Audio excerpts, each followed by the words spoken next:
Hello, good afternoon everyone. आज की lecture में हम गांधी इरविन समझौता देखेंगे और उससे रिलेटेड क्वेश्चन पढ़ेंगे। अब हम क्वेश्चनों को क्या थोड़ा अच्छे से पढ़ेंगे क्योंकि हमारे पास जो क्वेश्चन नंबर ऑफ क्वेश्चन है वो हमारे पास कम है, तो इससे हम क्या अच्छे से क्वेश्चन को पढ़ेंगे। अभी हमारे पास नंबर ऑफ क्वेश्चन किसी टॉपिक में ज़्यादा थे, जैसे अभी जो गांधी इरविन समझौता है, गांधी इरविन समझौता हमने पढ़ा था। कब हुआ था? गांधी जी और इरविन के बीच हुआ था 5 मार्च 1931 में समझौता हुआ था ना। तो हम इसमें देखते हैं एक एक करके सारे क्वेश्चन, हम इसको अच्छे से पढ़ते हैं। सबसे पहले देखेंगे गांधी इरविन समझौता हुआ मुख्य रूप से किस में हुआ था? गोलमेज सम्मेलन में कांग्रेस की भागीदारी सहज करने के लिए हुआ था। तो इसका आंसर क्या है? गोलमेज सम्मेलन। हमने तीनों गोलमेज सम्मेलन, फर्स्ट, सेकेंड और थर्ड, तीनों गोलमेज सम्मेलन पढ़े थे और इसको हमने अच्छे से भी इसको पढ़ा था। गांधी जी ने फरवरी 1931 में वायसराय लॉर्ड इरविन से भेंट की और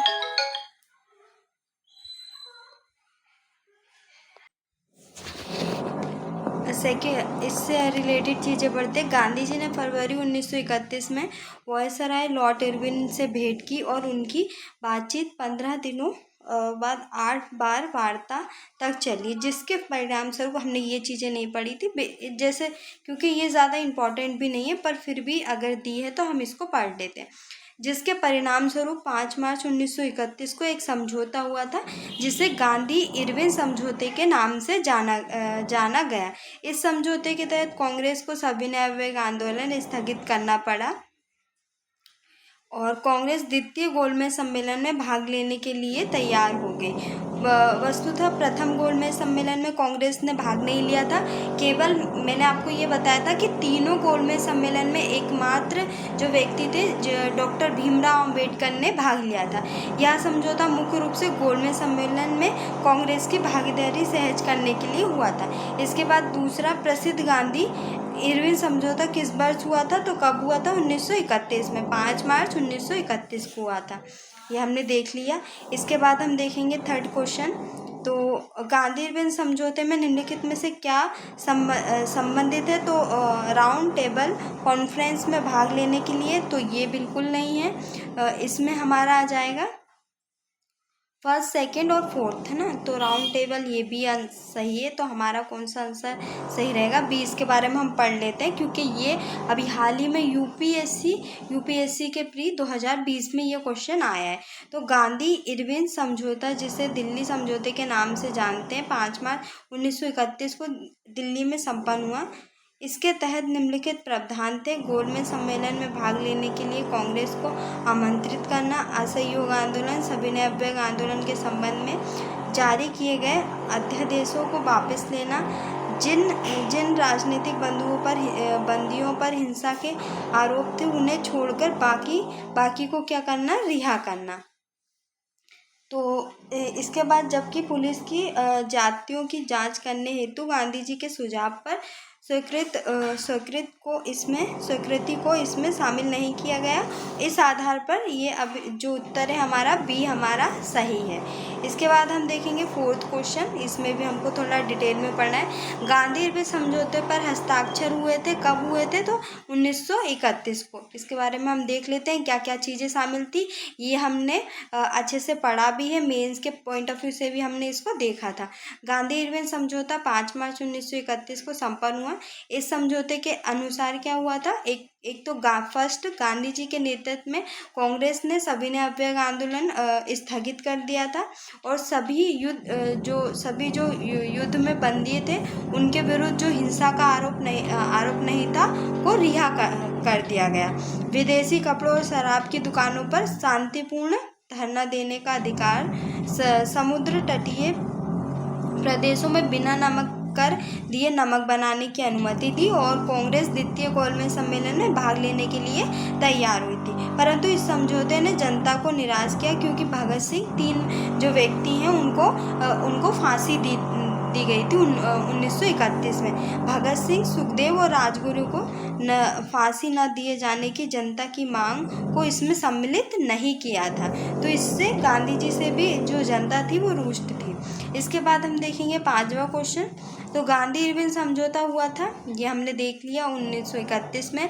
5 मार्च 1931 को निम्न में से कौन सा समझौता हुआ था? तो गांधी इरविन समझौता, सी हमारा आंसर सही है। इसके बाद निम्नलिखित में से किसका स्थगन गांधी इरविन समझौते में किया जाना प्रस्तावित था? तो सभी ने अव्यक्त आंदोलन को क्या किया था? स्थगित कर दिया था।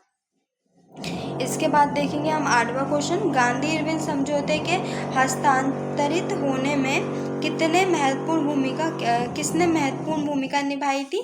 तो तेज बहादुर के द्वारा महत्वपूर्ण भूमिका निभाई थी। इसके बारे में हम देख लेते। सविनय अवज्ञा आंदोलन के विस्तारित होते स्वरूप को देखते हुए वायसराय इरविन ने देश में सौहार्द का वातावरण उत्पन्न करने के उद्देश्य से 26 जनवरी 1931 को गांधी जी को जेल से रिहा कर दिया। तेज बहादुर संप्रू तथा M.R.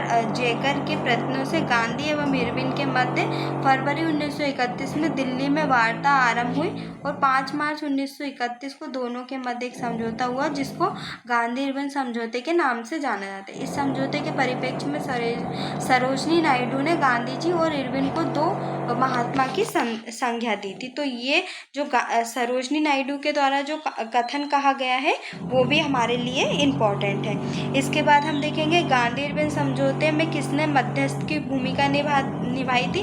तो अभी हमने देखा तेज बहादुर के द्वारा इसमें मध्यस्थ की भूमिका निभाई थी।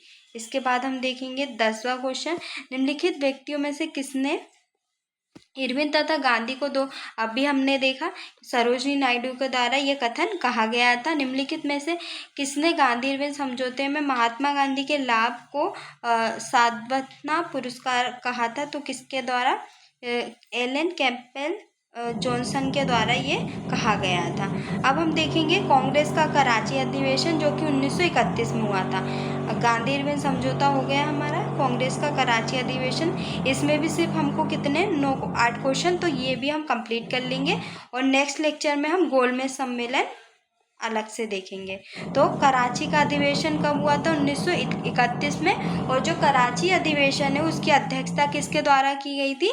तो वल्लभ भाई पटेल के द्वारा इसकी अध्यक्षता की गई थी और मूल अधिकार की इसमें मौलिक अधिकार की इसमें बात कही गई थी पहली बार।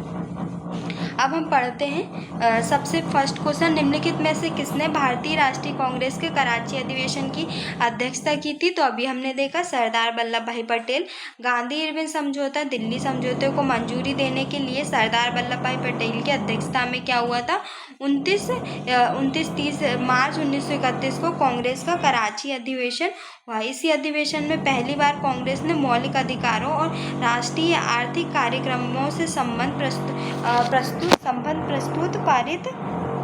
प्रस्ताव पारित किया। इसी अधिवेशन में कुछ लोगों के विरोध करने पर गांधी जी ने कहा था गांधी मर सकता है लेकिन गांधीवाद नहीं। तो हम इसमें याद रखेंगे कि जो कराची अधिवेशन है उसमें गांधी जी के द्वारा क्या कथन कहा गया था? तो पूर्ण स्वराज को कांग्रेस द्वारा परिभाषित किया गया था। इसके बाद सेकंड क्वेश्चन, जब 1931 में भारतीय राष्ट्रीय कांग्रेस के कराची अधिवेशन के लिए जिसकी अध्यक्षता सरदार वल्लभ भाई पटेल कर रहे थे, किसने मूल अधिकारों तथा आर्थिक कार्यक्रमों पर संकल्प प्रारूपित किया था? तो किसके द्वारा किया था? पंडित जवाहरलाल नेहरू के द्वारा। और ये क्वेश्चन हमारा यूपीएससी 2010 और 2005 में 2 बार ये आ चुका है। इसके बाद हम देखेंगे तीसरा क्वेश्चन, निम्नलिखित में से भारतीय राष्ट्रीय कांग्रेस के किस अधिवेशन में पहली बार मौलिक अधिकारों का बात की गई थी? तो किसमें? कराची अधिवेशन 1931 में मौलिक अधिकारों की बात की थी। इसके बाद हम देखेंगे निम्नलिखित में से किसने भारतीय राष्ट्रीय कांग्रेस के कराची अधिवेशन को महात्मा गांधी की लोकप्रियता और सम्मान की पराकाष्ठा पर मापा था? तो किसके द्वारा मापा गया था? ये S.C. बोस के द्वारा। तो ये क्वेश्चन हमारे लिए इम्पॉर्टेंट है। इसके बाद हम देखेंगे 5वां क्वेश्चन।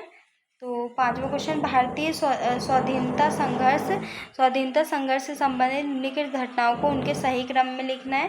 तो क्या है सही क्रम? सबसे पहले गांधी इरविन समझौता, उसके बाद क्या हुआ था? भगत सिंह को फांसी, इसके बाद हुआ था भारतीय राष्ट्रीय कांग्रेस का कराची अधिवेशन और द्वितीय गोलमेज सम्मेलन। इसके बाद हम देखेंगे छठा क्वेश्चन, तो भारतीय राष्ट्रीय आंदोलन में संबंधित निम्नलिखित घटनाओं को जो सही है ना, कूट देखना है कि कौन सी पहले हुई है। पहले गांधी इरविन समझौता, फिर राजगुरु को फांसी। ये लास्ट क्वेश्चन की तरह ही हमारा, इसमें भी यही चीज़ें हैं। इसके बाद देखेंगे भारतीय स्वाधीनता संग्राम से संबंधित निम्नलिखित घटनाओं पर विचार करना। तो सबसे पहले गांधी इरविन समझौता हुआ था, फिर भगत सिंह को फांसी, इसके बाद भारतीय राष्ट्रीय कांग्रेस का कराची अधिवेशन, फिर पूना समझौता 1932 में हुआ था। इसके बाद हम देखेंगे 8वां क्वेश्चन और हमारा लास्ट क्वेश्चन। तो निम्नलिखित में से कौन सा आधुनिक भारतीय इतिहास में घटनाओं के सही कालानुक्रम को इंगित करता है, तो कौन है। सबसे पहले मार्ले मिंटो सुधार, जलियांवाला बाग त्रासदी, फिर गांधी इरविन समझौता, फिर अगस्त प्रस्ताव। तो ये हमारा सीक्वेंस है। तो ये हमारे क्या 8 क्वेश्चन किससे, कराची अधिवेशन से हो गए। नेक्स्ट लेक्चर में हम क्या देखेंगे, गांधी इरविन समझौता देखेंगे।